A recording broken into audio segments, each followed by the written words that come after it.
Welcome back to my shop.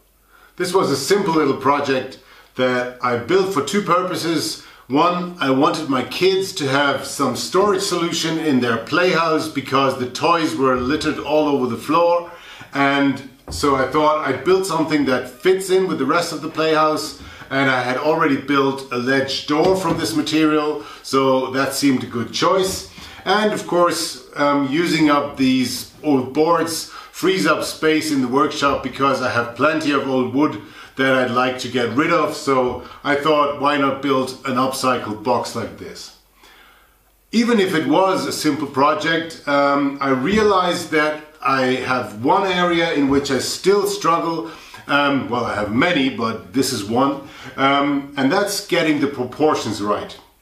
I thought that 30 by 40 centimeters was a good size for this box, but I think, looking at it now, it should have been a little longer, and the boards are a bit thick for that small size. So if the size was like it is, the boards should have been thinner, or with the boards the thickness that they are, I probably should have made the whole thing a little longer because I think it looks a bit bulky, and that's, as I said, something that I don't have a good feeling for yet. It looks good on paper if I make a drawing or something, but I often end up with something that I think, well, the proportions are not the way I would have liked them to be. Another thing that I find hard is working with upcycled material, getting angles square and lines parallel and so on, because you have those warp boards, and sometimes you do want that rustic look where things are not exactly square and so on, but I find that there is a point when it's too much off and doesn't look good anymore. It's happened with some of the gaps here. It's not a big deal, but I still struggle with that sometimes. I try to get some of the angles really square by using jigs and so on, as you saw in the video, but I still have to practice a lot more before I reliably get those things correct.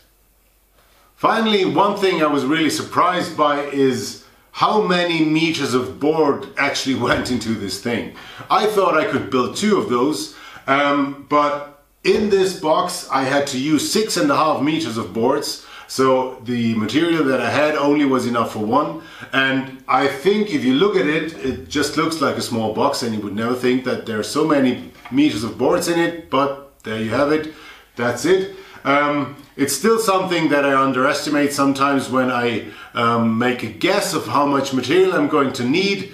I usually end up in guessing too little, and then maybe sometimes I even have to go to the store once again because I just guessed, and sometimes I'm too lazy to calculate. But having made this experience again and again, maybe next time I should really calculate to save me that trouble.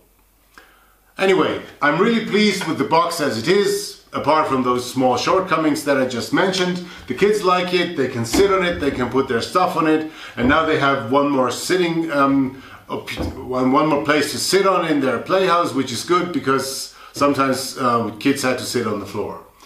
I hope you liked the video too. Thanks a lot for watching. If you did like it, I'd appreciate if you leave me a comment or if you give me a thumbs up. And if it's your first time here and you like what I do, I'd really appreciate if you subscribe to the channel. It really means a lot to me. I hope to see you back soon, and always remember to watch, learn, and then make something.